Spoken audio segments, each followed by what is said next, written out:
That feels like a summer suit. Yeah, mine's 10. Mine's great. Okay, it's 7 o'clock, and I'm going to call the Pennichuck Water Special Committee meeting to order on May 3rd, 2023 at 7 p.m. in the Aldermanic Chamber. Let's start the meeting by taking a roll call attendance. Mr. Clerk, would you please? Alderman Patricia Klee. Here? Alderman at Large Michael O'Brien Sr. Present. Alderman Richard A. Dowd. Present. Alderman Thomas Lopez is here. Alderman at Large Melbourne Moran. Here. Madam Chair, in addition to our regular committee members, we have Alderwoman at Large Gloria Timmons, Alderman Derek Tebow, Alderman at Large Ben Clemens, and Alderman Alex Como. And if I missed anybody, Corporate Counsel.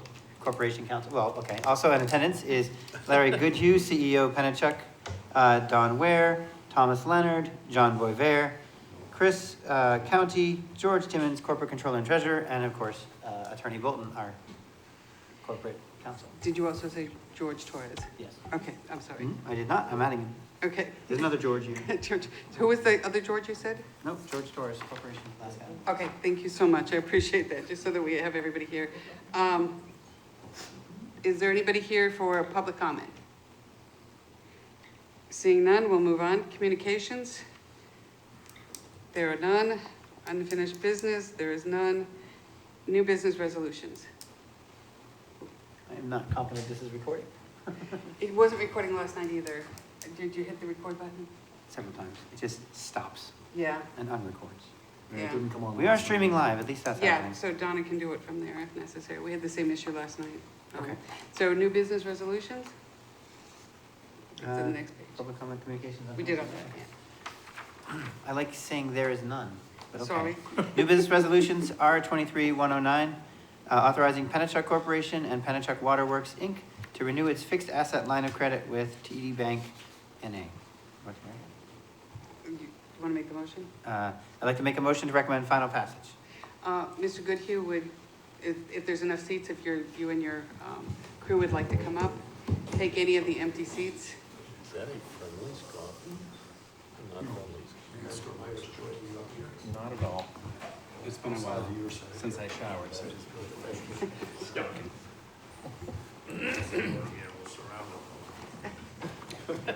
There are other seats if you want any of your other folks to come up, please. Jay sat in this one. We've got a number of members of our team with us tonight. This is Larry Goodhue, CEO of Pennichuck. With me to my left is George Torres, our CFO. To my right, 2 seats, is our chairman of the board, Jay Leonard. And in the attendance in the audience is our chief engineer, John Boisvert, and our director of water supply and community water systems, Chris County. We're all here so we can answer any questions you might have.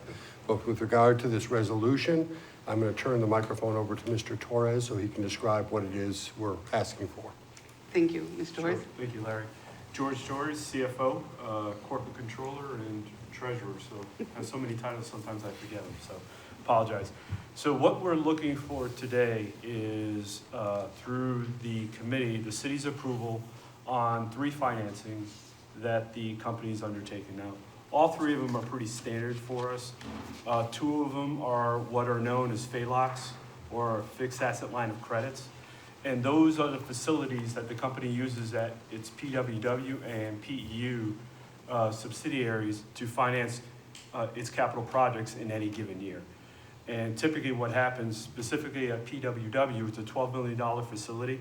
It's been in place, I believe, since 2013, I think, somewhere around there.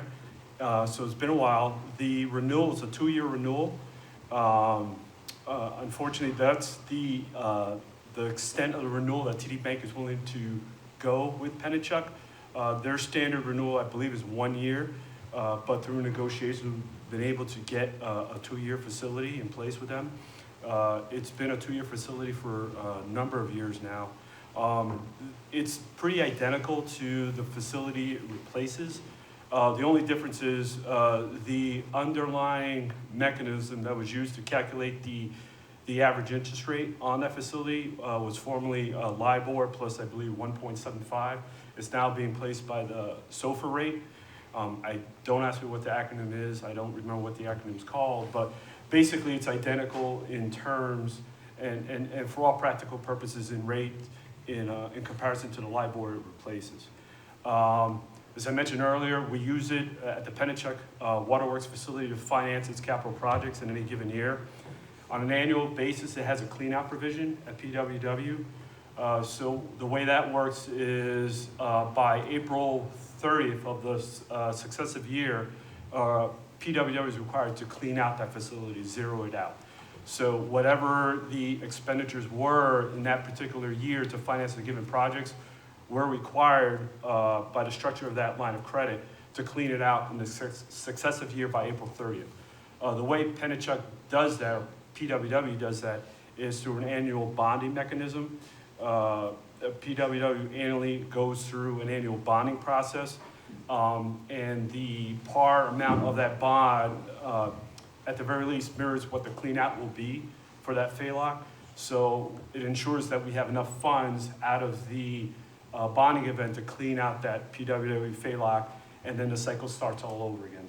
So it's basically something that we've been using since I've been with the company.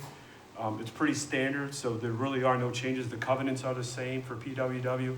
The only thing we're looking for is renewal on the next. This one expires, the current existing one expires June 30th of this year. So obviously we'd like to get that in place beforehand, before the expiration, because that's what we'll be using to finance PWW's 2023 projects and so forth. So that's for PWW. For PEU, we're also looking for approval on their version of a FALOC or fixed asset line of credit. That facility is a $4 million facility. That is a 3-year agreement, and that's with an entity called CoBank.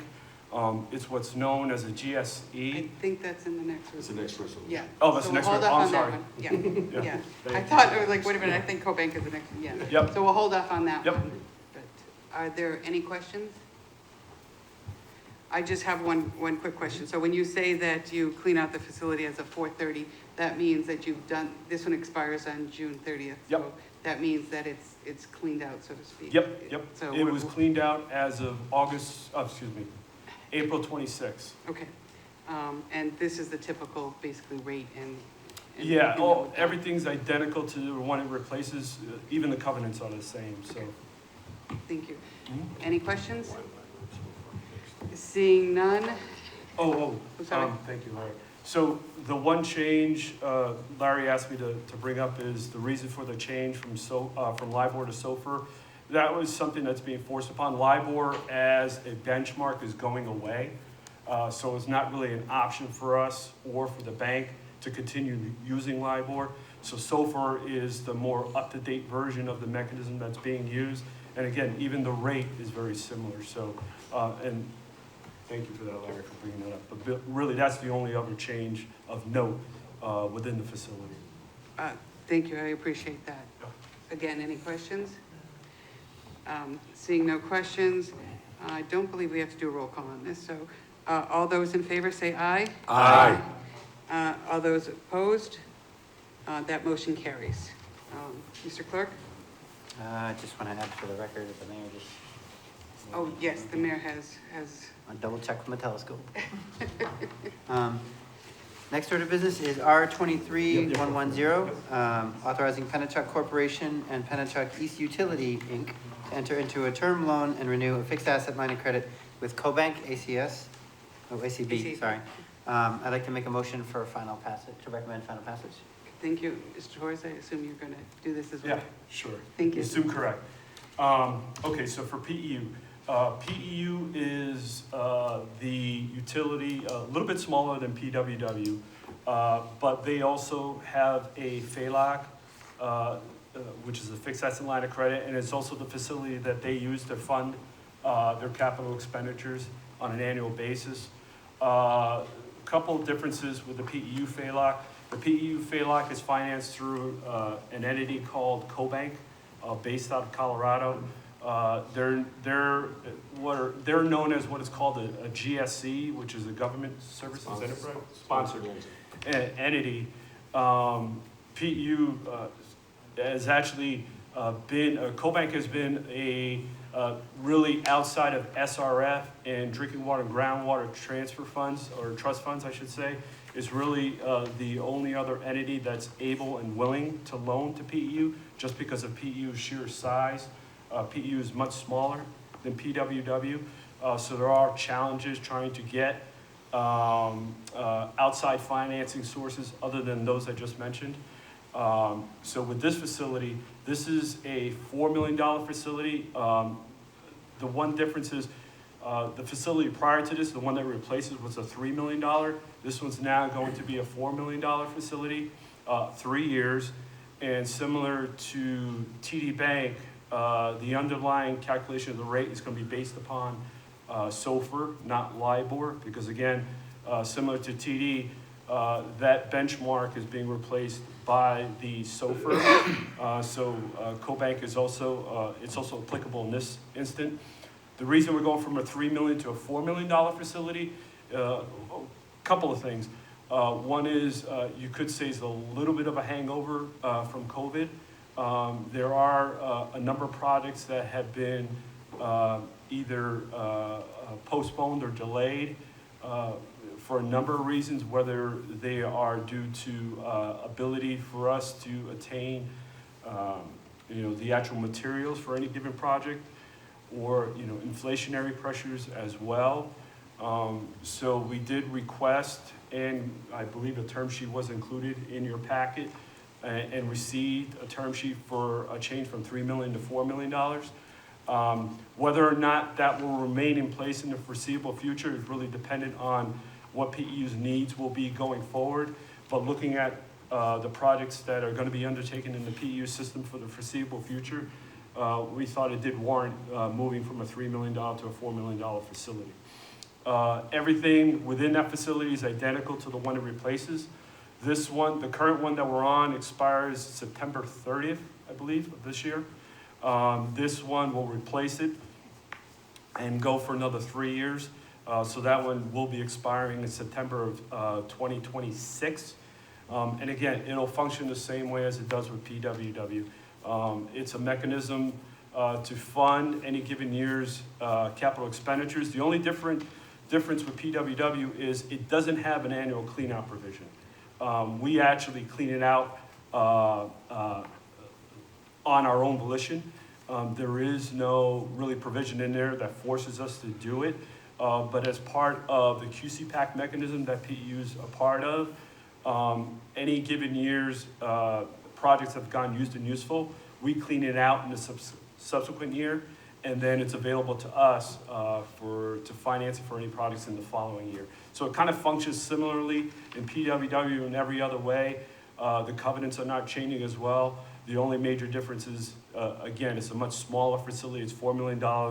It's 3 years, and there is no annual clean-out requirement forced upon us by CoBank. So. I just have one other quick question. As part of the resolution, if I'm not mistaken here, it also talks about an $800,000 loan. Yep, and that's what Larry was just Oh, bringing up now. okay, sorry. So the $800,000 term loan that we're looking, it kind of works a little bit hand in hand with the FALAC. As I mentioned before, at PEU, there is no requirement for us to clean it out. But what this $800,000 term loan is also with CoBank is it's actually to clean out the FALAC from the prior year's capital expenditures. Last year, I think PEU expenditures were roughly about $1.2 million. But the projects that were actually eligible to be cleaned out by the FALAC, because they had to go used and useful by year's end, is roughly just under $800,000. So that's going to be cleared out with this term loan. I believe it's a 25-year Yes. note, which mirrors the underlying assets that it's supporting. So it actually is beneficial to our ratepayers because it actually spreads the cost of those capital expenditures over the useful lives of the assets that they're being financed with. And it's pretty standard for us. It's something that we go in every year. As I mentioned before, we're not required to do it, but every year, once our QCPAC filing process is complete and filed with the PUC, a determination is made, the amount of projects that have gone used and useful, and then we go in for a term loan and clean out that FALAC, and kind of process starts all over again. So, Thank you. Are there any questions? Alderman Lopez.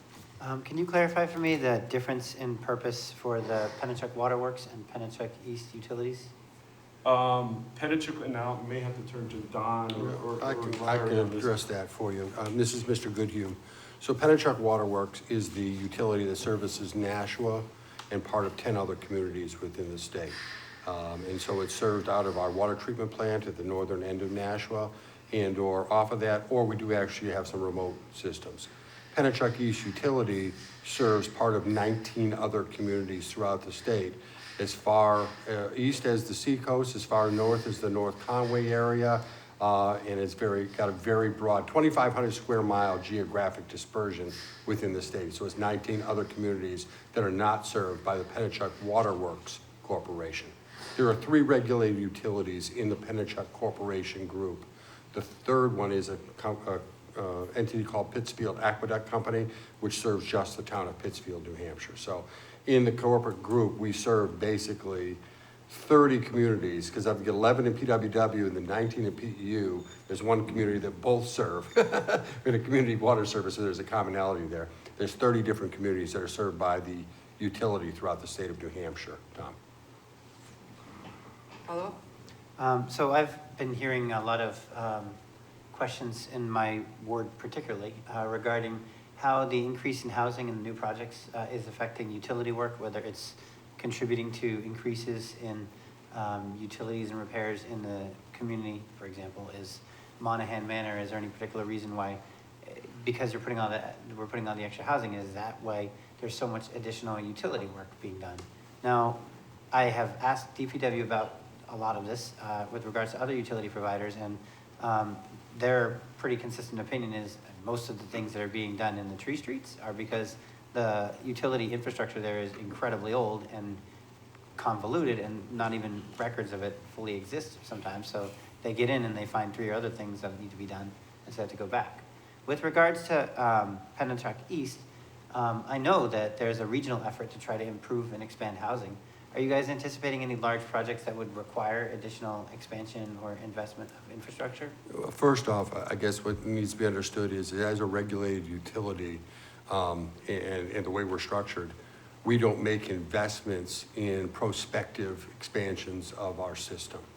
So in accordance with our tariffs, if the developer is going to develop something and want to connect into our system, they have to pay for the cost of that connection, or they have to pay for the cost of the extension of a water main.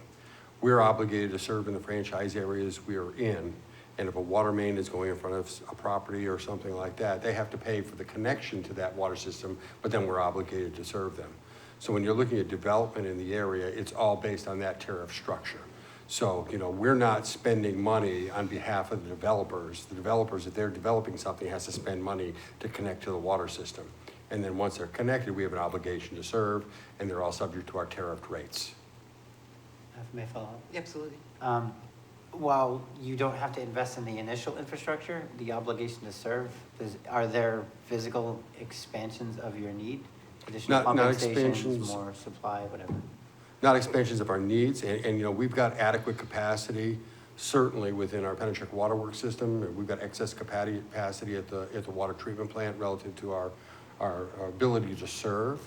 But, there's always a cost of producing and treating water, and that's what our rates are based on, is the actual recovery of that cost.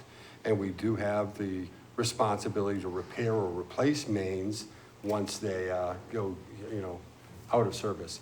We have an ongoing annual replacement program where we're investing $10 to $12 million every year in the replacement of aging infrastructure, okay?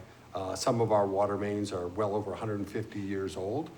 Some of those are actually the most robust in our system, but it comes down to what is the nature of the service, where is it located? One of the things that we partner with, and I'm speaking a little bit outside of my core, the people sitting in the back, if they were up front here, they could help me answer this, but we have an ongoing program that is in concert with the sewer replacement work being done in the city of Nashua, as well as the paving work that's being done in the city of Nashua.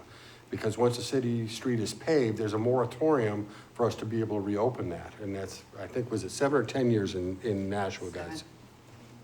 10? 7. So we make sure that if a street is being paved, and we work directly with DPW in coordination with them, is to make sure that if there's a paving effort there, is this something that's on the short list for what we need to replace a water main? So we might want to do that now.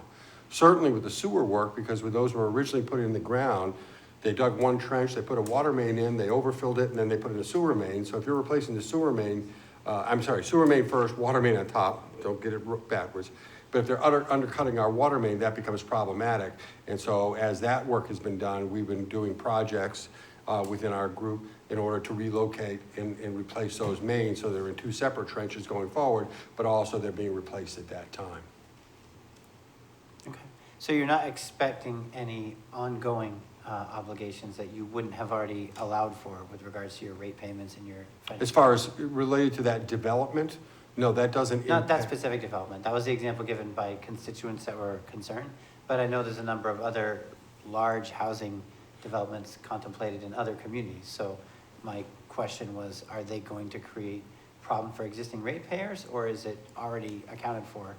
As you said, the infrastructure is already covered, so there will be some management and a general expansion of need, but that's accounted for in your existing rate structure. Again, as it goes to future development, regardless of the community we serve, it's the responsibility of the developer to pay for the cost of connecting to us. We don't build our system to go to them. That's not the business we're in. When we were a publicly traded company, there was a profitability motivation to expand a water system because you got what was called return on rate base and return on equity. We're not that structure anymore. It is purely the recovery of incurred costs of producing, treating, and delivering water and or replacing aging infrastructure. So when I talk about development, I'm not talking about one project, I'm talking about any projects for development. Everybody's treated the same as far as a developer's obligation to connect to our system. Okay, understood. Thank you for your clarification. Are there any other questions? Alderman Dab. It's not directly related to this, but the city is getting ready in the spring, in the fall or the spring to redo Main Street. Are we all up to date on water mains replacement in Main Street, other than the new development that's going in just a block from here? But Main Street's due to be repaved entirely, and with that moratorium, are you guys all set? So could I ask our chief engineer, John Boisvert, to step up to a microphone to respond to that, please? Please, Mr. Beaufair. You can speak there, or you can sit at a seat. If I can, I'll stand. Yeah, Thank by you. all means. John Boisvert, the chief engineer with Pennichuck. But the answer to the question, we had done a lot of work on the side streets a few years back that went out into Main Street. Remember, there was a bunch of shutdowns and a lot of night work that was done to be able to tie some of these side streets with new main to get it out of the Main Street area. The water main on Main Street is one of our older mains, but it's probably one of our most structurally sound, knocking on wood, structurally sound mains that's there. So there's no real intention for us to have to go into Main Street at this point in time. We'll certainly take a look at a number of services, if there's water, services to buildings that might need to be checked and looked at. But as far as a large scale project, no, we won't have to do that. Any other questions? I'm just gonna make a comment. I know in my ward, in the Bartlett and Wellington and so on, I know they're going to be, if it passes, the high pressure main will be coming in to service like 50, I think almost 75 homes there. And then, if I understand correctly, soon after that, there will be upgrade, because I believe that is the oldest system in the city. Is that correct? As part of, there's a developer that's coming in and it's going to make some connections from a higher pressure system to the system that's there. And yes, there is an area in that part of your neighborhood there that is, those mains are very old and they are on our radar for replace. Many of them actually will be replaced. Some of them might be rehabbed in place in a different manner, but we are definitely going to be doing some work in those areas over the next 3, 4, 5 years. It's on the near term, what I would call on a water system, the near term radar. Yeah, that was the indication I was given, sooner than later, so I appreciate that. And so to the residents that live there as well. Any other questions? Seeing none, all those in favor, please indicate by saying aye. Aye. And those opposed, and that motion carries. New business ordinances. There is none. General discussion. Alderman Dow. Just one thing, as you may or may not have noticed, we have fixed the monitor issue on the front desk to the point where those that are height challenged can actually see over it. So, I brought a cushion, so which will move over to there. what we want to make sure is that nobody sitting up there touches the monitor. It's the way it should be and can be, so people, You should never have said that. yes. So then if we just leave it that way, it will work. I've never had a problem seeing over it. Alderman Lopez, Through the chair to Alderman Dow, did you mess with the recording device over here? that's not working. No, you can ask the IT department in the next meeting. IT department is here, we can ask him when this ends. Public comment, anyone here? Seeing none. Remarks by the alderman. Seeing none. Alderman O'Brien. Motion to adjourn. The motion is to adjourn. All those in favor say aye. Aye. Those opposed? Nay. I knew that. The meeting ends at 7:26 PM. Thank you all for coming. Thank you very much. Thank you.